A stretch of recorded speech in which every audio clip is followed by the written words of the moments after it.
Welcome to episode 122 of the Microsoft Cloud IT Pro podcast, recorded live April 19th, 2019. This is a show about Office 365 and Azure from the perspective of IT pros and end users, where we discuss a topic or recent news and how it relates to you. Today, we want to help you save money in Azure. We provide some general guidance around ways you can optimize your Azure VM costs. So let's start saving. Should we tell people this is how we get started every day? By discussing how to start while I'm dying? Like, who's going to go first? And I mean, these are the complicated parts of a podcast, is who is going to kick things off? Yes. 20 minutes later, I think we finally determined that it's going to be you with a cough. All right. Well, that cough then signified our start. So away we go. Away we go. On your busted laptop. Yeah, on my busted laptop, which, I'm very disappointed. I've had this Surface laptop forever, and I really do like it as a device, but my screen has cracked in a very disconcerting way, and now I'm going to need to go buy a new laptop. Sad times. Wah, wah. We do not need to introduce everybody to our whole discussion around which laptop you should buy and why. No. Maybe when I get the new laptop, we'll figure that out. Maybe you should just use a VM in Azure and an iPad. I did get a keyboard for my iPad, and so, Apple tells me that's a laptop. And I'm not going to lie, I have contemplated buying one of those Citrix X1 mice so that I can have a mouse and be able to use a mouse with my iPad as well, because that's totally a thing that you can do. I don't know if many people know that one, but it is possible. I did not even know that one. Yeah, you just got to use things like Log Me In or Jump Desktop as the client on the VM that you remote to, or the machine you remote to. But you can totally use a mouse with an iPad. It's just Apple doesn't have support in their core OS. So you can absolutely do that. But the thing that stops me from using the iPad day to day for my job is I need the full version of PowerPoint and Word. And the iOS versions are not the full versions.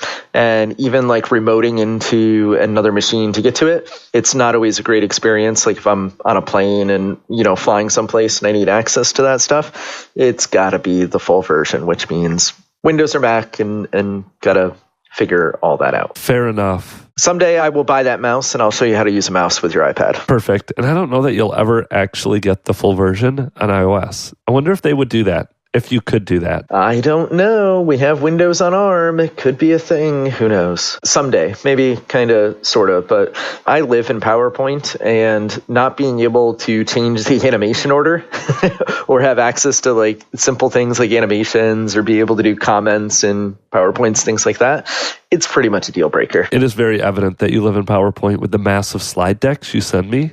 And you're like, hey, Ben, let's go talk about this topic. Just jump down to slide 562 of the slide deck. Yeah, but there's a lot of nuggets in there. So, and today's isn't that bad because we're starting at slide 120 of 139. So it should be okay.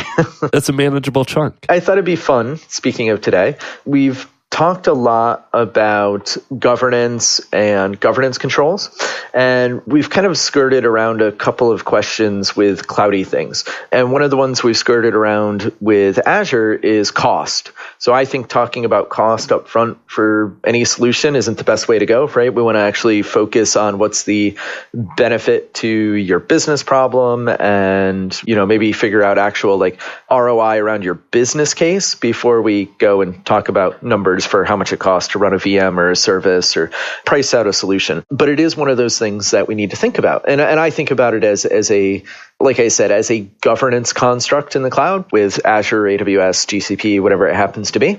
You should always be looking to optimize. And one of the best places to optimize and save money is with compute, specifically virtual machines, because CPU and RAM are kind of the most expensive things that sit out there. So I thought it'd be fun to talk about all of the different ways, or at least some of them, depending on how far we get through it, some of the different ways that you can save money on your virtual machines in Azure. Yeah, and this one's interesting because I use a lot of VMs in Azure, doing SharePoint stuff. I have multiple SharePoint farms in Azure for various versions. When a client comes to me with a question, I am on a Mac. So when I do need Windows 10, because that is still a thing of needing Windows, especially when it comes to writing certain PowerShell scripts, I have a Windows 10 VM that I get as part of my MSDN that sits out in Azure. So I don't have a massive Azure bill every month, but my VMs do usually rack up a little bit more than what I have in credits. So saving money with Azure VMs in Azure is definitely a thing. And a lot of people I talk to still use VMs in Azure. It's kind of that first step. So there is a lot of savings to be had when you do your VMs right in Azure. And I think another thing to keep in mind too, it's kind of the dirty little secret of the cloud, right? Is everything runs on servers in the background anyway, even if you're not doing VMs. Like if I'm doing maybe networking and I need hybrid connectivity between my environments, there's still compute and routers and other things that are bringing that together. So it's not just like VMs that we'll think about right sizing. It might be other stuff. It might be your disks. It could be how you allocate storage, like pay for what you use versus pay for what you provision. Could be the number of instances or the tier of a service that you run, things like that. And the other thing I want to say is everything that we're going to talk about is in addition to, and all of these drive towards developing cost-conscious cultures, particularly when it comes to the cloud, right? We've made this transition over to month-to-month spending with operational expenditure. And I'm a firm believer that if you are going to be on AWS or Azure, and you're going to allow other parts of your organization, like help them manage that platform, you just became a reseller for Azure, right? You became a solution provider, and you need to help your customers, whether that's, your project teams, your departments, whatever it is within your organization, you need to help them develop a cost-conscious culture. So like you said, maybe you go over your credits a little bit every month, and you do that and you're okay with that because that expectation has been set. So those that provision services for others in Azure, or even if you provision them for yourselves, you need to make sure that you have visibility up front, that you still subscribe to principles of good management and ownership for your subscriptions, resources that go within them, all those kinds of things. You still need to set and track budgets, and you need to understand your resource costs as it all comes together. That's really kind of what this conversation's about. Sounds good. When it comes to email, Outlook and Office 365 are fantastic, but sometimes there are things you'd like to do that aren't implemented. Sperry Software creates Outlook add-ins and Office 365 services that fill in these gaps. For instance, there are Outlook add-ins to automatically print emails and/or attachments, save emails to PDF, send out recurring emails, or how about a warning when you're going to do a reply to all instead of a normal reply? Find these and many more email productivity solutions. Get started today by visiting www.sperrysoftware.com/cloudit. Let's dive into it. The biggest cost savings, and this is one that I do a lot, and I have seen it, is, like you have said, the compute, the RAM, all of that costs money and is expensive. So naturally, what would be the best way to save money on that is to not use it. So if you don't need that VM, if you don't need to be consuming that CPU, that RAM, just turn off your VM. That is a huge cost savings. If I'm not working 24 hours a day, I am sleeping, I would say a third of it, but let's be honest, it's not usually a full third. I usually don't need my VMs while I'm sleeping, so I just turn them off. And there's some ways you can automate this. You can set up Azure to really help with your cost savings right there by just turning off your VM when you don't need it. Yeah, that is definitely one of the first places that we look to. So there's a couple different ways that you can approach this one. There is native support within ARM itself, so within Azure Resource Manager, for stopping VMs. And when I say there's native support, I mean that it is baked into the compute resource providers. And that means that you can tell VMs to shut off just as part of the platform. And so if you think about maybe dev test workloads, right, that those go up and down every day. So that's certainly kind of transient. I think the other thing that maybe people forget is, lots of organizations have these workloads that just don't need to run 24/7 every day of the month. They only need to run 24/7 sometimes. So if I think about like a financial process, right? You're in a business and, you need to close your books at the end of the month. Typically that period of time, those 7 to 10 days, whatever they are, when you need beefier compute and, you're running your reports and churning everything together through your data warehouses, turn the VMs on for just that time. But the other 20 days when you don't need them, go ahead and leave them off, and that's okay, and that's a good thing. So there's a couple different ways that you can approach this one.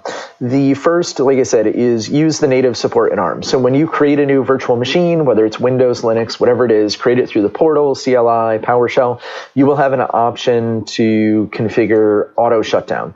And that comes with basically an on-off switch. If it is a scheduled shutdown, it's going to be a daily scheduled shutdown kind of thing. That's the way the ARM support works. You'll choose a time zone or leave it in UTC, the time you want to go down. And then you can choose if you want to send notifications before that virtual machine goes down. And that notification can be an email, or it can be calling a webhook, or it could be both. That's totally a possibility as well. So if anybody does happen to turn that VM on during the day, it's just going to go down at the time it is scheduled for, unless you stop it in some other way. Because you can do some interesting things with webhooks. You could have that call maybe a application inside of Teams or Slack or something else, and have it talk to you and say hey, it's 15 minutes before 6. We're getting ready to shut down. Are you still in the office, and do you still want that VM to be on? And if you say yes, it just doesn't shut down. Things like that. So that is certainly a thing that you can do. The other thing that you could do is that's only auto shutdown. There's also, maybe we need to, for that financial process that needs to happen for those 10 days, that needs to happen on a schedule, and we would really like to automate the start as well. Start's not built into ARM, so you need to come up with another solution for that. And probably the most kind of fit for use for production solution for auto stop and auto start is going to be Azure Automation. And, in the free tier of Azure Automation, you get ever so many minutes of execution time per month for free inside there. So you go out to Azure Automation, you go into Browse the Gallery, and one of the first or second solutions in the gallery is just called Start Stop VMs. And it's just that. It's just a PowerShell workflow, which gets an array of VMs that is passed into it at runtime that you can go ahead and schedule stop start. And because that's PowerShell, maybe you change it. Maybe you want to shut down all the VMs in a subscription and start them back up at the same time. Maybe you want to do that by virtual machines in a resource group. Maybe you want to do it by tag or some other piece of metadata or an attribute that's associated with a resource. So you can totally go ahead and make that happen. Yeah, I've used both of those. I use the shutdown a lot because for my VMs, usually I'm just manually turning them on when I need to go use something, and inevitably I forget to turn them off. So I just want them to go shut down at the end of the day. That email, like you said, is nice. I get an email, I think an hour before they're supposed to shut down, and it says, hey, your VM is going to shut down in an hour. Are you still using it? And it has, I think it's 3 links where I can say, no, keep it on for another hour, 2 hours, or 3 hours. Something like that. So even if I'm on my phone, I can open up the email, just click the link, and it goes and keeps it on for a little bit longer. Like you said, I know there's some blog articles out there. I'll try to dig one up for the show notes where people have done what you said. They use REST, they use Slack, and it's just a simple thumbs up to keep it on, a thumbs down to shut it off. Stuff like that. And then those Azure Automation runbooks. I think they're all graphical PowerShell workflows too. So super easy to configure, even if you've never written PowerShell. Don't be intimidated by these runbooks in Azure Automation. Really easy to understand, very simple to go in, configure, set up, get running on. And like you said, the 500 minutes in Azure Automation that's free, you can shut a VMs or multiple VMs down, turn them on a lot with 500 minutes of runtime, because these runbooks are only running for probably a few seconds when they're going to start VMs, shut down VMs. So I'm with you. Definitely go check out those runbooks. Look at what's already built in if all you need is to shut a bunch of VMs down. All of this is really easy to configure, easy to understand. Again, going back to our other podcast, Scott, technology isn't hard. It's just knowing that it's there and going in and leveraging it. The other thing that I should mention is we are talking about doing stop and deallocation. So there's kind of a difference between stopping a VM, to maybe just going into the OS and shutting it down and staying on the hypervisor. You'll still be charged for that. So we are talking about full deallocates. So that means, if you have public IPs and they're dynamic, they'll be different, or they have the potential to be different the next time your VM is turned on, things like that. It might take a couple of extra seconds for it to turn on because it has to find a hypervisor in the data center that's available, all that good kind of stuff. So I'll make sure in the show notes that we have kind of guidance around VM states as well so that people can get a handle on that. But effectively, this is shutting VMs down to save money. Yes, absolutely. Mover is a cloud migration company that specializes in moving your company's files from file servers or cloud storage like Box, Dropbox, and Google into Office 365. Their patented technology makes Mover the fastest OneDrive file migrator in the world. Moving dozens of terabytes of data a day is a breeze. Use Mover's free, industry-leading migration guides, or ask for a managed migration and they'll take the lead. With Mover, all your data is secure and intact. Running completely behind the scenes, you don't lose time, money, or hair while you transfer. Scan, plan, migrate, report. Migrations that don't suck with Mover. Visit mover.io for more info. I'm going to switch up from what we have in our notes here. I'm going to switch the order on you because another one of those, kind of with the whole switching on, turning off, maybe turning VMs on once a month only when you need them. You can also do things with scaling VMs. So not necessarily using the Azure automation or the runbooks or the auto startup, auto shutdown to turn them on and off, but use auto scaling to scale out additional VMs or scale down the number of VMs you use to handle a certain process. Maybe this is a certain time of year, Black Friday, when everybody's hitting your website. Maybe it is April 15 if you're related to taxes and everybody's trying to get their taxes filed. There's that ability to add and remove capacity in VMs, leveraging things like VM scale sets. I just want to make the distinction. So we're talking about horizontal scale here, horizontal elasticity, not scale up or scale down, which is a little bit different. But this is kind of just pure auto scale constructs. And auto scale is built into, again, the kind of API plane or the ARM plane all over the place. So this concept of auto scale comes certainly with VM scale sets. You can also do auto scaling in manual ways, maybe through something like an alert firing off a piece of automation inside of Azure Monitor. Or if you think about some of the PaaS services, because they all use compute as well, something like an Azure web app, having that little instance slider. When you're adding instances, you're adding compute, like more computers, just more kind of horizontal scale behind things. So for virtual machines specifically, usually what happens is you end up with at least 2 VMs in a scale set or in kind of an HA pair. Maybe they sit behind a load balancer or like some kind of ADC, like an application delivery controller, something like that. Like you said, you need to go ahead and burst based either on timing or based on a metric, like percent CPU consumed, disk queue length is getting to something too big, right? We need to just add more stuff here. So you either use VM scale sets or you kind of roll your own automation through, like I said, alerts or something like that to go ahead and have that elasticity and have things come up as needed. I think the thing you need to account for, and I usually talk to people like, hey, we're moving at the speed of the cloud here. What I mean by that is it's faster than it is on-prem in the sense that, for me to go order a new server from Dell or HP or something, my lead time could be weeks, if not months, if not up to a year by the time I do procurement internally and everything else. So that certainly has its own speed and its own cadence. But when we move at the speed of the cloud, stuff is not always instantaneous. So it takes a couple minutes to start a VM. And if you think about like a VM and a VM scale set, if it's coming up from a marketplace image, not only does the virtual machine need to start and come into the load balancer and all those kinds of things, you also need to deploy your application on top of the virtual machine. So it could take, where it maybe takes like 3 to 5 minutes for that VM to start up normally, just as a marketplace image. Maybe it actually takes like 10 or 15 minutes to start up when it is in a scale set and it has to deploy your application on top of it. So you need to account for that and kind of account for that startup time or a little bit of the penalty that comes with maybe a performance there as workloads come online. So one of the mistakes I see folks make is, let's do a simple example. So we have 2 web servers today, and we know at our maximum that we need to go to 5. So I know at my max, I need to go to 5. But that means that I could run anything between 2 to 3 to 4 to 5. So lots of folks, when they start out and they scale, they say, okay, I'm at 2 and I figured out my CPU rule or whatever my metric is to do autoscale. And they scale by 1 unit. So they go ahead and they add number 3. And then they go ahead and they add number 4 when they need it. And then they go ahead and add number 5.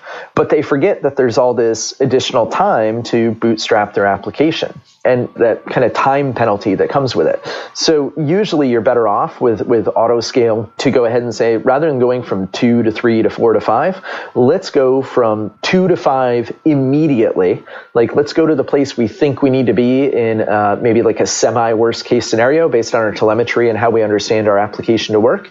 And then if we don't really need 5, let's step back quicker than we would.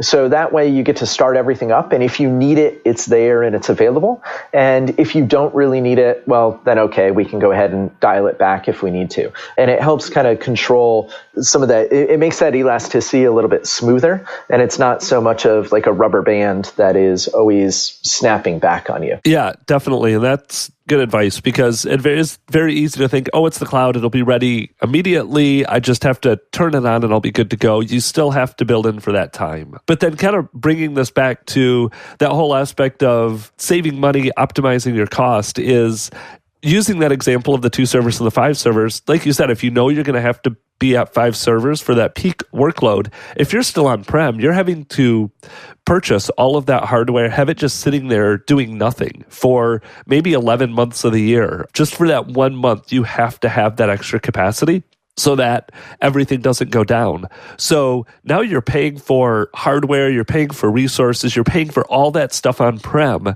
and not using it for 11 months of the year, where now, because you have this autoscale functionality, you don't have to pay for those additional 3 servers for those 11 months. You're just paying for those for the 1 month you're using them. So sometimes when people get into costs, and I've had these discussions, they look at servers, they look at how expensive they are. They're like, well, yeah, but I can get them cheaper on-prem. And it's not always what is that actual cost per server, but what is the actual cost for the amount of time that server is going to be on. You're paying cheaper for a server on-prem, but you're only using it 1 month. It may be cheaper because you're paying on that per minute or just based on usage in Azure to, even though the server itself is more, you're paying less because you're not using it for more than a month or maybe only 2 months. So with that auto scale, that price may change month to month, but your overall yearly cost may be cheaper because you aren't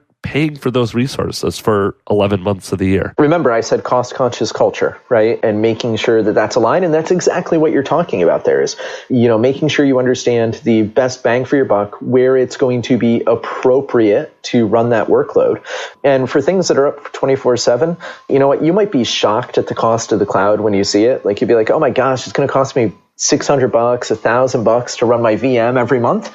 Like, yeah, it is. And then you go back and you go to your IT department and, and they go, well, we'll give it to you for $300. There's no way they're doing that right? But by the time they actually do the TCO and they figure out all the HVAC and the salaries and the people and the time to have that guy walk behind all the racks with a heat gun and who walks up to the KVM switches and maintains the routers and all the physical security and all the other things, there's just really isn't a comparison. But it's really hard to do those kind of true TCOs. But if you do start to understand kind of that cost benefit, like you said, to being able to go into not even just being in a pure cloud solution, but maybe bursting into a cloud solution. Like if you do like batch processing, say you do like HPC. Like if you do like HPC pack in Windows, that has native support to burst into compute in Azure through Azure Batch. So you can totally have your HPC cluster running on-prem, and then when you do need more compute, you just burst into Azure and have it run through.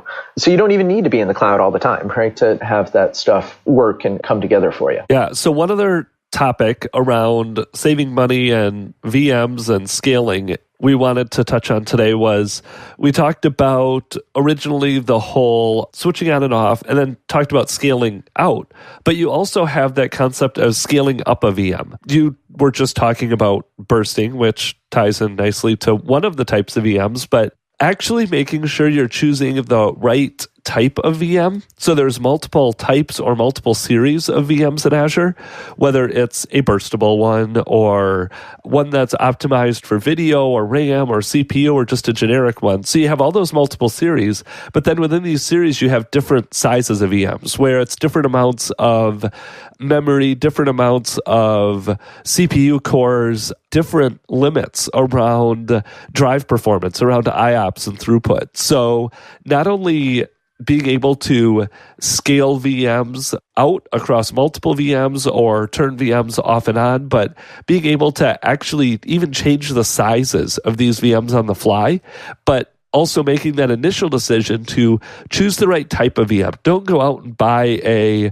GS5 for $3,000 a month when all you need is a A1 for, I don't know, they're like $20 a month or something. So make sure you choose that right one, knowing that you have the ability to change essentially the specifications on your VM on the fly as you go along. It's a good point. So right sizing kind of comes in a couple different forms. Like we might scale up, like you said. Scale up is always going to cost us more money because we're consuming more compute, and that's the most expensive thing. Scale down is an option. And you can also go back and forth, maybe, like you said, as workloads are maybe more transient. One of the things you run into is if you do happen to scale up into a new instance size. So say you go from like a D2 to a D4, you have the ability to maybe attach more data disks in a larger series. So, you do have to watch out for size specific features, like maybe the number of NICs, number of data disks, and make sure you don't over allocate from sizes you might want to step back down to later. The other thing you need to do is when you resize VMs in Azure, it is a deallocation because you have to back off the hypervisor you're on, and then you have to go into a new host and a new hypervisor. So it is a full restart, and it's a full kind of warm you back up kind of event along the way. So it is certainly something to keep in mind. And like I said, you can automate that as well, right? We've got Azure automation and a bunch of other things. So, you've got that process that runs at the end of the month. You want to burst it up? Go ahead and burst it up or scale it up rather than maybe doing burstable compute. Yep.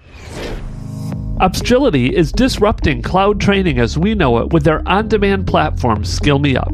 Their new design focuses on a user flow to better support role-based learning paths with these great new features. Real-time, hands-on labs are now included with each subscription to build your skills competence. Hundreds of cloud courses with more added daily to transform your skills for today's cloud-first careers. Role-based learning paths guide you through associated level courses in an easy-to-view layout and tracker. Microsoft Azure and Microsoft 365 certification prep courses and labs to support you leading up to exam day. Learn more and start your free 3-day trial at www.skillmeup.com. The other one that I have noticed that people have to be careful of is if you think you need high performance disks, making sure you choose the S series for the support of SSDs versus choosing a series that only supports the standard hard drives. It's kind of a goofy one because if you look at it, you'll see like the we'll use DS3 for example versus D3. They are both the same price for that core VM. Just because it's the S series that supports SSDs, it doesn't mean you can't attach a normal drive to it. It doesn't mean you have to use the solid state drives. It just means that it supports the solid state drives. If you do like a normal D series that only supports the standard drives, you're not going to be able to go in and attach those SSDs if you do need that extra drive performance. So generally, my rule of thumb is it doesn't make any sense to stand up one that doesn't support SSDs. Just stand that one up. If you don't need the extra performance, attach a normal standard drive to it. But at least then you have the option to scale up to add SSDs down the road if you need that performance later sometime down the road in the future. Or even just the ability to maybe mix and match within that too is kind of core to that scenario. So you might want your OS disk to be on an SSD and, have your IO on disk be better there. But maybe you just write a bunch of like text logs to disk. That can be slower. So if you're on those S series, it doesn't mean you have to use SSDs. It just means, like you said, you can mix and match and kind of get into the appropriate workload or appropriate work set from there. Yep. And Microsoft does have some good guidance around just generally what their thought is for these different VMs, general purpose versus compute optimized, memory optimized, storage, GPU, high performance, all of those. So we'll put some links in the show notes to just some of those links around sizing for those VMs, making sure you choose the right size, you understand the target workload Microsoft is thinking of when they create these different series of VMs, because that can help you. You don't want to pick a GPU-focused VM if you're doing something like running SQL on it for a SharePoint farm. So we'll put some of those links in the show notes, but this is another big one. Again, because the pricing too for those VMs differs so much from the low-end ones to the high-end ones, really understanding what your workload is doing, what resources it needs, that minimum number of resources it needs to choose that right series and that right cost for your VM can make a difference of literally thousands of dollars a month in your cost. Not choosing a VM that is bigger or beefier than you actually need for your workload or isn't even appropriate for the workload you want to run on it. And the other thing too you can think of with VMs, it's not just the size and series, it's also where you run them.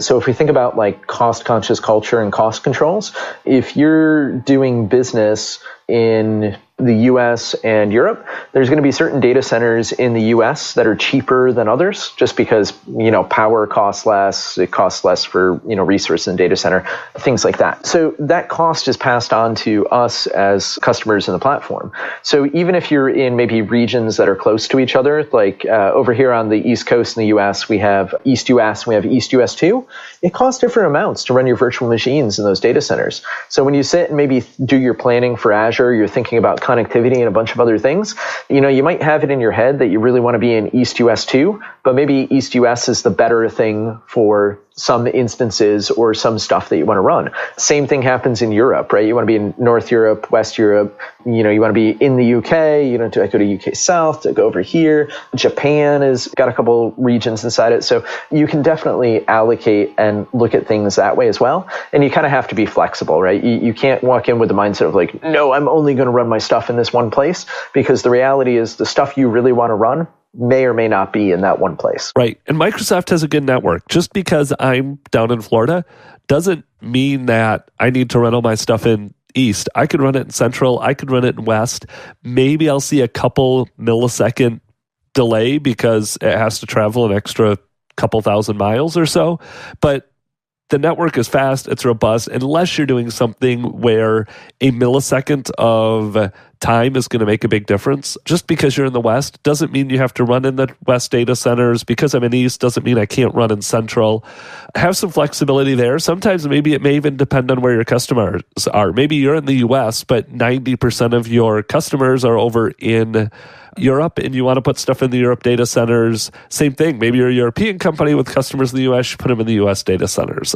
There's not going to be a massive delay or penalty for running it in a data center that's a little bit further away from you than another one. We could go down a rabbit hole, right, of all the different services and things that we could potentially add on to go ahead and maybe save a little bit of money in there. We have more podcast episodes to do, Scott. We have to save something for a future one. We should probably start saving things then, since we're coming up on our time for this one. All right, sounds good. Saving topics, saving money. We're just all into savings. Yes. All right. Well, thanks, Scott. Go enjoy the rest of your Friday. Safe travels home. You're out. I don't think you're ever at home anymore. I'll be home for a couple weeks after this one. I signed up for just a little bit of travel, but I got to get back for our boot camp. Yes, we do have boot camp. This episode will actually come out 2 days before boot camp. So if you're anywhere in the U.S., look for a Global Azure Bootcamp on the Saturday after this episode comes out and go learn more about Azure. We have one here in Jacksonville. I know there's 2 or 3 more in Florida, but I think there's like 240 of them now or something worldwide. There's a huge number worldwide. Free community event. Highly recommend anybody go and check that one out for sure. Yes. We'll put a link in the show notes to the main website for it where you can go find the location closest to you. All right. And with that, we'll call it a wrap. Absolutely. Thanks, Ben. Thanks, Scott. We'll talk to you later. If you enjoyed the podcast, go leave us a 5-star rating in iTunes. It helps to get the word out so more IT pros can learn about Office 365 and Azure. If you have any questions you want us to address on the show or feedback about the show, feel free to reach out via our website, Twitter, or Facebook. Thanks again for listening and have a great day.